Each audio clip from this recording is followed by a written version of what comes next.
নমস্কার বন্ধুরা। প্রত্যেক দিনের মতো আমি যোগাভ্যাস করে নিলাম সকালে।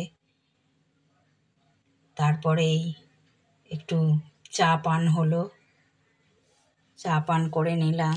তারপরে স্নান টান সেরে চলে গেলাম ছাদে কিছু ফুল বেলপাতা তোলার জন্য। ছাদে গিয়ে একটুখানি ফুল বেলপাতা তুলে নিয়ে এসে এবার ঠাকুরের পুজো শুরু করব।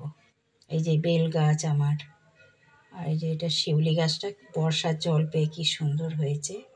আকন্দ ফুল, আরও অন্য ফুল সব তুললাম। এবার গোপালকে স্নান করালাম। গোপালকে একটু ফুল দিয়ে আদর করে দিচ্ছি। আমার গোপু সোনাকে, গোপালকে স্নান করিয়ে তারপরে ভালো করে মুছিয়ে পাউডার লাগিয়ে পোশাক পরিয়ে দিলাম। দিয়ে তারপরে এবার অন্যান্য ঠাকুরকেও সব পরিষ্কার করলাম, করে একটু একটু করে মালা গাঁথলাম। একবারে অনেকটা মালা গাঁথার সময় হয় না। এই যে লক্ষ্মী ঠাকুরকে একটা মালা গেঁথে দিয়েছি। বৃহস্পতিবারে আজকে পুজো করলাম। এই যে গণেশের কাছে দুর্বা দিয়েছি, নারায়ণ, লক্ষ্মী ঠাকুরকে একটুখানি পায়েস ভোগ করে দিলাম। মাঝে মাঝেই আমি একটু ঠাকুরকে পায়েস ভোগ করে দিই। আর আমার রামকৃষ্ণদেব আছে, আমরা ওখানে দীক্ষিত, তাই প্রত্যেক দিন রামকৃষ্ণদেবকে খণ্ডন ভব বলে এই আরতিটা করি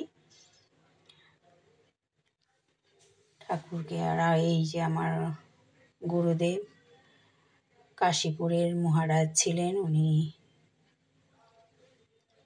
আর আমার গোপালকে আরতি করে দিলাম, একটু ভোগ নিবেদন করলাম।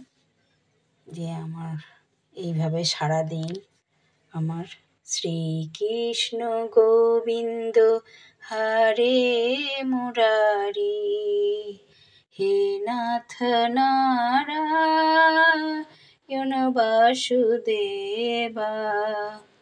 তারপরেই চলে গেলাম রান্নাঘরে। একটু পনিরের তরকারি করে হলে এই যে ছোট ছোট করে আলু কেটে একটু ভেজে নিলাম।